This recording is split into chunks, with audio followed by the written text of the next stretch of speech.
Thank you very much. It's a pleasure to be out here, and especially it's a pleasure because it's part of my responsibilities as Director of Administration, State Budget Offices in my department.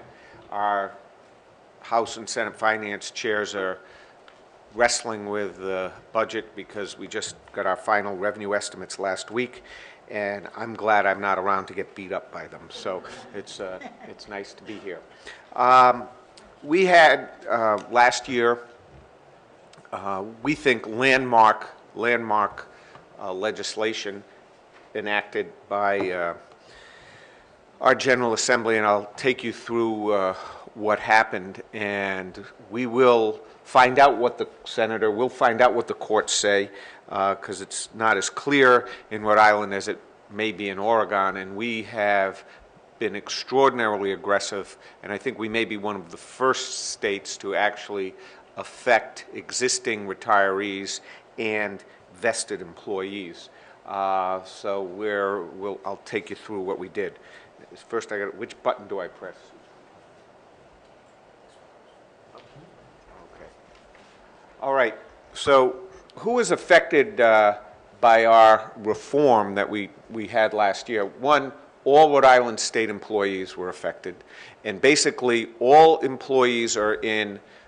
We have three state plans. The first are all our state employees, except for the state police, who have their own plan, and the third are judges who have their own plan. And prior to 1989, state police got a retirement that was, they didn't have to pay anything for. They made no contribution, and we didn't put anything away. We call it a pay-go plan, and we're still paying as we go for those. Anyone new who came in 1989, and we now have our second class. We have mandatory retirement for state police after, it used to be after, they could retire after 20 years, and they had to retire at 25. Our reform extended that a little bit, but we've only had two classes that actually paid into their pension plan, so we've got a lot of retired state police. Judges similarly didn't pay anything into their plans.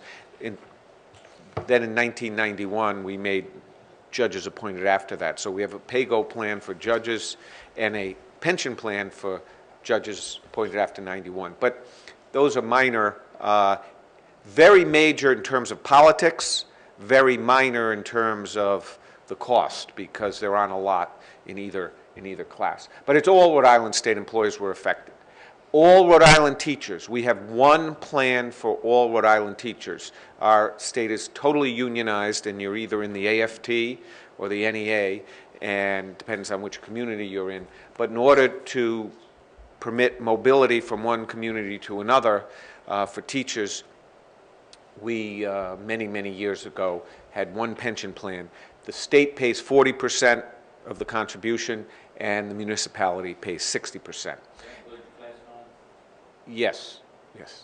And then lastly, we have the state administers, but pays nothing towards, a municipal employee retirement system, or we call it MERS.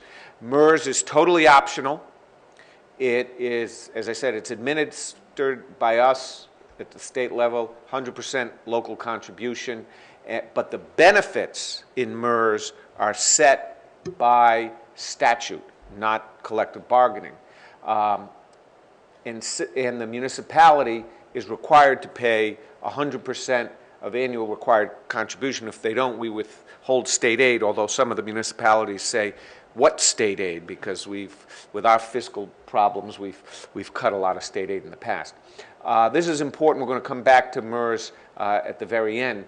But what's interesting is also for teachers and for state employees, set by statute. In fact, the statute specifically says you cannot collectively bargain retirement benefits. However, if you're not in MERS, and there are communities that aren't, they can collectively bargain. Okay, so the local plans, there are 36 of them. They vary. It's mostly police and fire, and this is also very important. If you have a local plan, the local municipality isn't required to make its annual required contribution.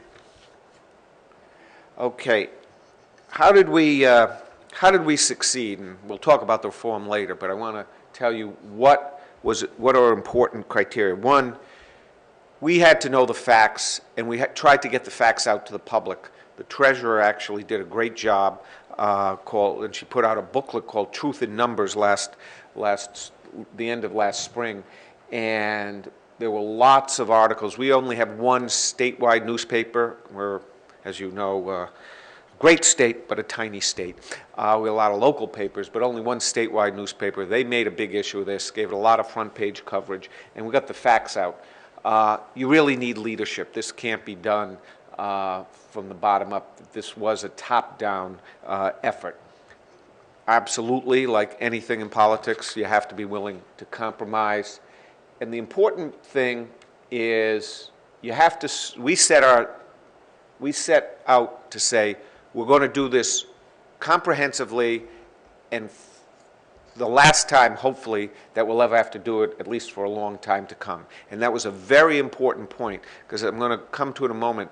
We had 3 efforts at pension reform in the last 5 or 6 years, and the state unions and even the state legislators were getting tired of hearing the subject, and we said, we got to do it one more time, but it's going to be complete and comprehensive. We also talked about sharing the sacrifice, and there's only 3 groups who can pay for this: retirees, existing employees, and taxpayers. Every now and then, I remember when I had to laugh when we actually had both citizens and actually even members of the legislature say, well, why are we toying with this? Why don't we just call our congressional delegation, our U.S. senators, and tell them, well, maybe they can bail us out? Well, I had to point out that every other state was in, well, not every other state, but many other states were in similar problems. And we all know that Washington isn't in a spending mood. So if you don't go to Uncle Sam, besides retirees, existing employees, and taxpayers, I don't know who there is. And lastly, and this is a very, very important point, I think we had 4 people working together, and there was a mood, and I'll talk a little bit more about that later on, where there was complete collaboration between the governor, the treasurer, the Speaker of the House, and the Senate presidents. All had significantly important contributions to this, and they all worked together well. There were tense moments, there were disagreements, there were not in public room, when it wasn't in public, arguments, and even a little shouting, but there was a commitment to collaborate and to get it done.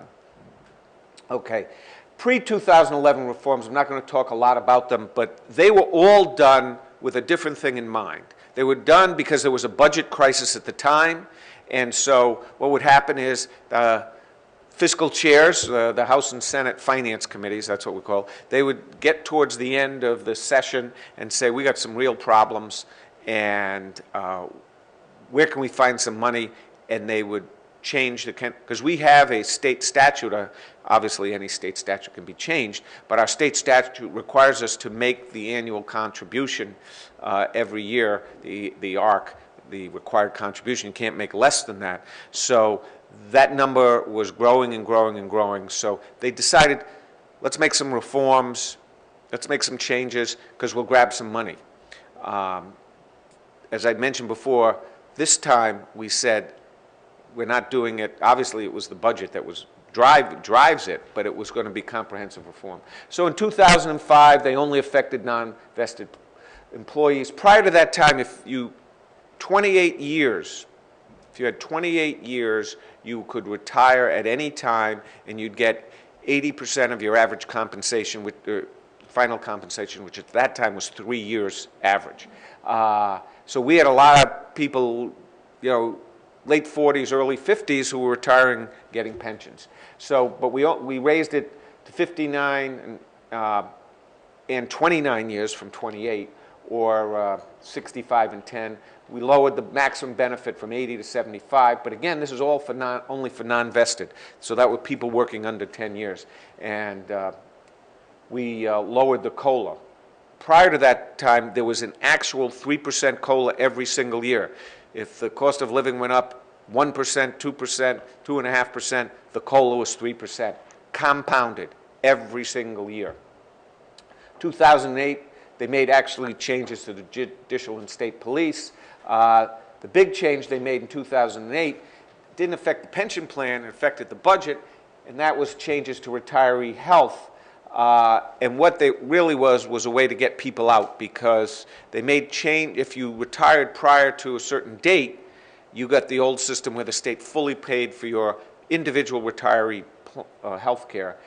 Afterwards, there were going to be co-pays and more limits. So we lost probably 15% of our workforce retired. We knew some would retire, but not that many. So that was actually the biggest budget savings, but we're still paying for it because we haven't replaced them all, and we lost a lot of expertise at once. 2009, they moved the minimum age from 59 to 62, but they phased it in a proportional basis. So now every single state worker has a different retirement age. It's a complicated formula, and everyone has a different age, and when you're thinking about it, it's not that you have to hire a lawyer, but you have to go to the retirement system, and they figure it out. They put something on their website, but it doesn't always work, so you have to double check.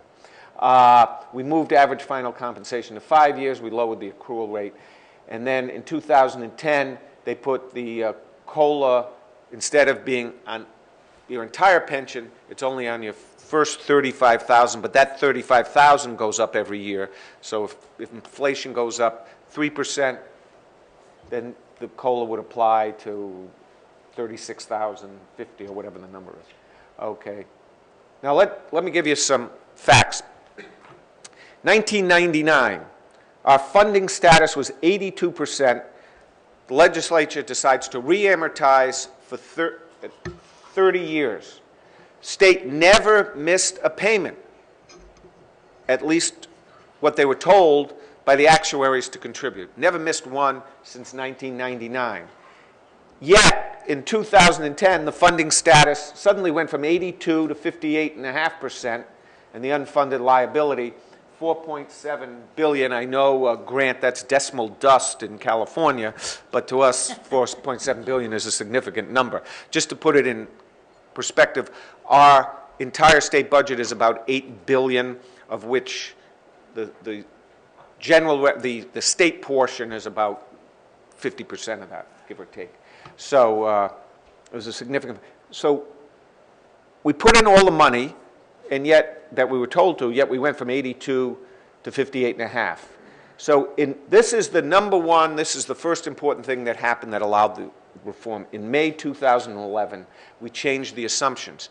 Now, our governor is an independent, formerly a Republican U.S. Senator, the son of a U.S. Senator whose father beat me well, actually, he didn't beat me. The people of Rhode Island voted that I would be a good lawyer when I ran against his father for the U.S. Senate way back in the 80s. But in any event, Republican turned independent, but got elected in a three-way race with about 37% of the vote and overwhelming union support. The unions actually backed they didn't back the Democrat, they backed the former Republican independent governor. Our retirement board, which sets the assumed rate of return and sets the annual required contribution, and the legislature has to come up with the money, it has member representatives, which are one less than a majority. Naturally, they're union members. They're elected by the employees, and they're all union reps. The governor appoints a number of them. The treasurer chairs it, but I sit on it, and the state budget officer who reports to me, and we both report to the governor, sit on this board. And the big determination was last May when the general treasurer came and said, we're assuming 8.25%, and by assuming 8.25%, we took our funding status from 82 to 58.5%. That's one of the reasons why. The other reason is we had the wrong mortality rates. People were living longer, and we were making our contribution based on a shorter lifespan. And those two things gave us the wrong payment. So even though we made the payment we were told to, you can see how it went. So we had to make, in an 8-7 vote, and it's because the governor, and I said, Governor, it's the right thing to do. However, politically, the unions aren't going to be happy because they knew, the unions knew that that would increase future liability and would mean that there would be pressure for more reform. So they were happy to kick the can down the road. The governor said, you can't do that, we won't do that, and we changed the assumptions. The consequences of changing the assumption is we further lowered the funding status and to 48%, and the unfunded liability went from 4.7 to 6.9. Now let me tell you the normal cost. For those of you, I assume you know what normal cost, but in case you don't, normal cost means if you're a brand new state worker and you started today and you were funded under the existing plan, what would it cost? 11.4% of payroll for state employees, 11.8% for teachers. That's actually because teachers, at least in Rhode Island, live longer. In fact, we found out during this thing that Rhode Island teachers live the longest of any in the country, tied with one other state, Utah. Now, we asked the actuary, could you tell us one thing that Utah and Rhode Island have in common, and he couldn't come up with anything that causes us to have the longest what? Alcohol. Well, no, we drink a lot, and they probably don't, so that shows that that's an irrelevant factor in your life expectancy, maybe. But seriously, and now the employees put in 8.75% of their pay, and if you're a teacher, you put 9.5%, but the employer, meaning the state or the municipality in the case of teachers, we were putting in 23%.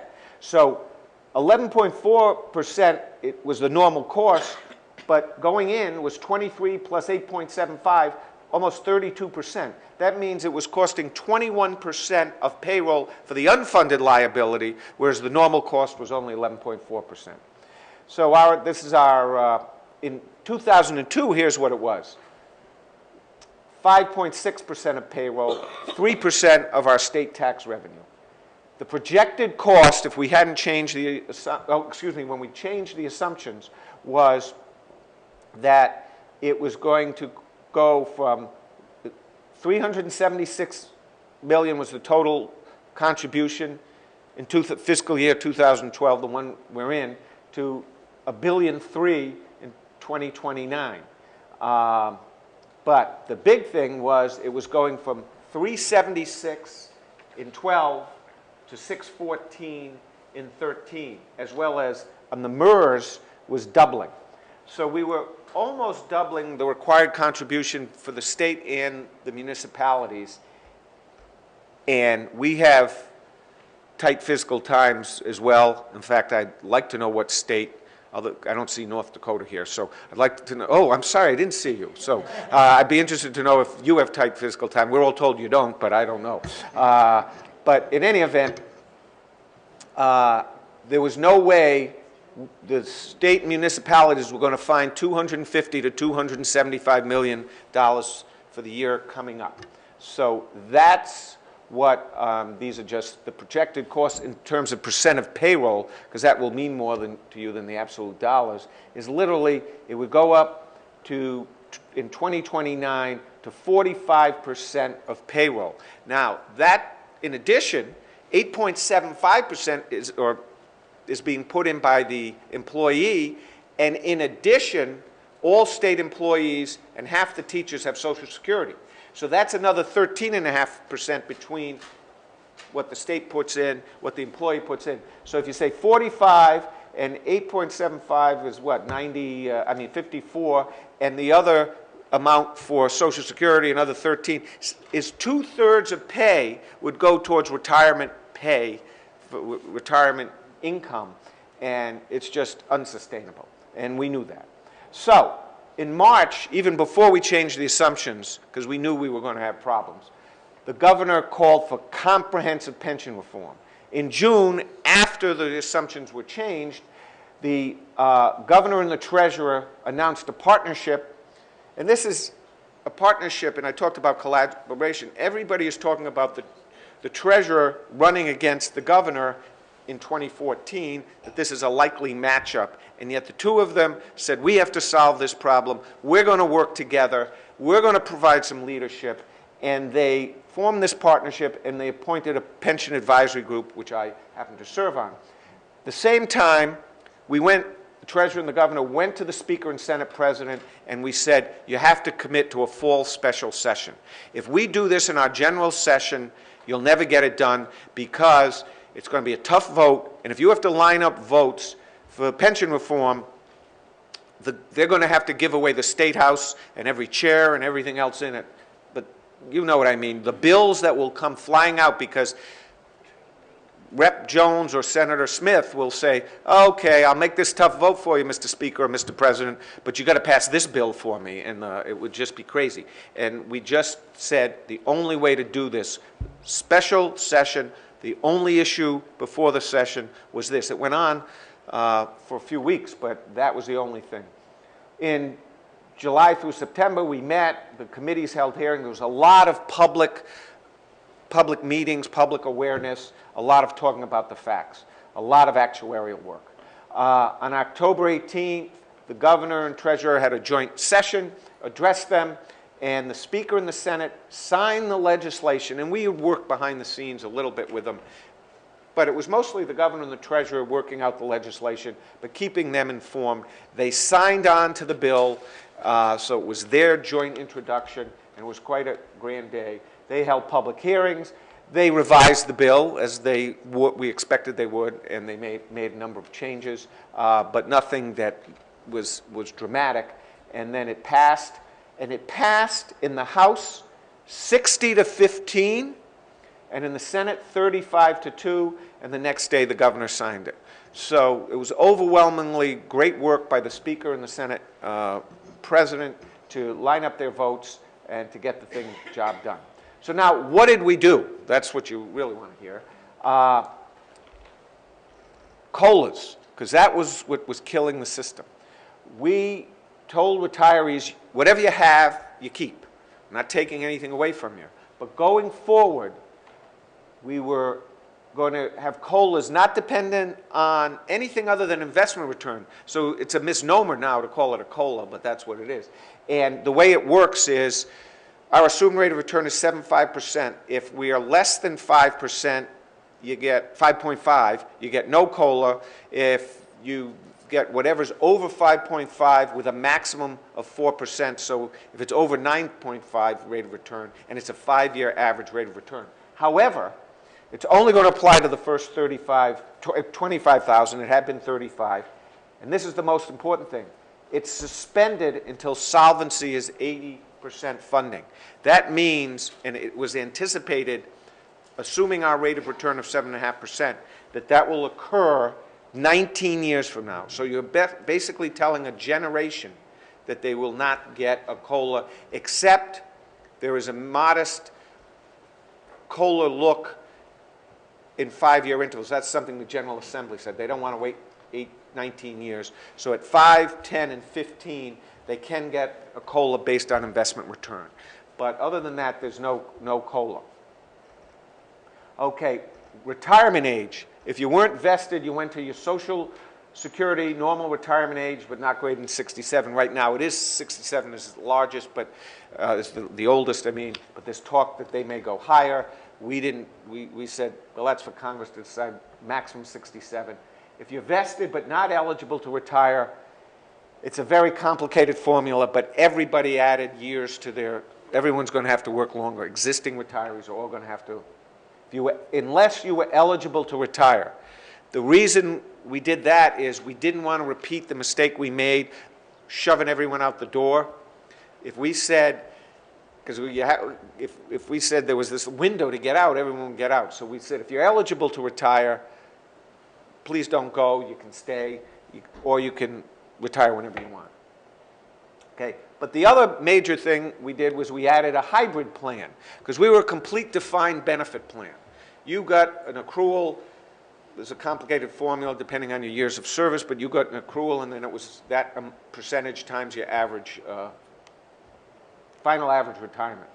But now we're going to have a defined benefit plan. Again, you kept everything you had. But if you were a more senior employer, if you were an employee and you've been working for over 20 years, you were accruing at the rate of close to 3% a year. Now everybody is 1% per year. Brand new employee, 25-year employee, 1% per year starting in July. Your contribution rate, though, which was 8.75%, is being lowered to 3.75%. And your vesting, we wanted to do something positive for the employees. We reduced it from 10 to 5. But then we established a defined contribution plan. But it's mandatory. It's like a 401k. They call it something else. I think it's 401A, but I'm not sure about that. Defined contribution, mandatory, 5% employee contribution. So they're still putting in the same amount. 5% versus, and 3.75 is the 8.75 they were doing before. However, 5% is their money. We heard a lot from retirees. They said, some of them doubted they'd ever collect their pension. They said, just give us back the money we put in and we'll be happy. They wouldn't be happy, but that's what they were sort of saying. So 5% is theirs. They get to keep, and the state's going to put it, or the municipality put in 1% in addition. They vest in the defined contribution after 3 years. Obviously, their own contribution they keep, but the state's contribution they get after 3 years. There are some communities that don't have Social Security. They have to put in a 2% extra, both for the employer-employee, and if it's police and fire, because they retire earlier, they put in 3% extra. Oh, is that DC paid out as an annuity or a lump sum? You have the option. But it's your account. It's like a 401k. And we're just setting up. We picked TIAA CREF, and they're setting up. And obviously, no one's retired yet. So the State Investment Commission will determine that. But you can get an annuity option. But it would be a private annuity, no obligation on the state. Whatever your account would buy at the time. And did the multiplier going from 3 to 1, but the contribution rate going down to 3.75, is that like revenue neutral? Or Yes. Yeah. We actually picked up a little bit, but not a lot. Okay. For police and fire, who are in the MERS plan, what we did is they had no minimum retirement. They had 20 years, and they could get out. Some communities were 25. So you had policemen and firemen who went on, if they didn't go on disability earlier, getting out at 40, 42, 43 years old and collecting a pension for the rest of their lives.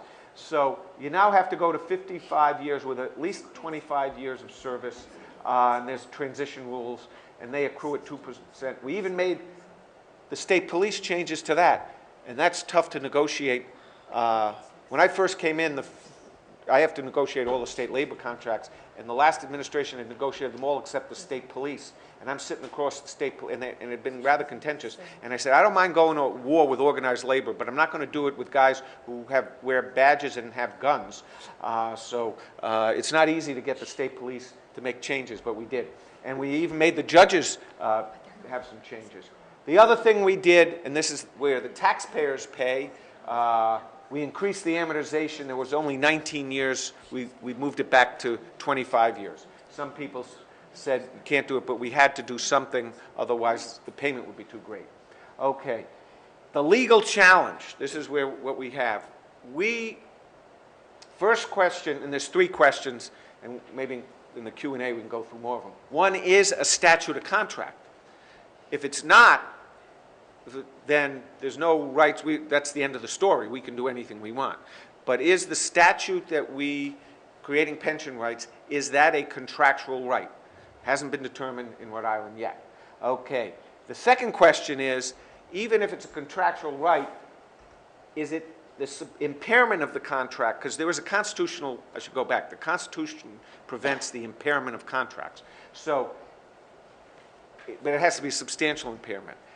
I think there's no doubt, although I say this in this room, we wouldn't concede anything in a lawsuit, but there's no doubt that all the changes I showed you made, if it is a contract, I think we substantially impaired it. But the third question is, even if you have substantial impairment, our courts, our Supreme Court has said you can impair the contract if there is a valid public purpose.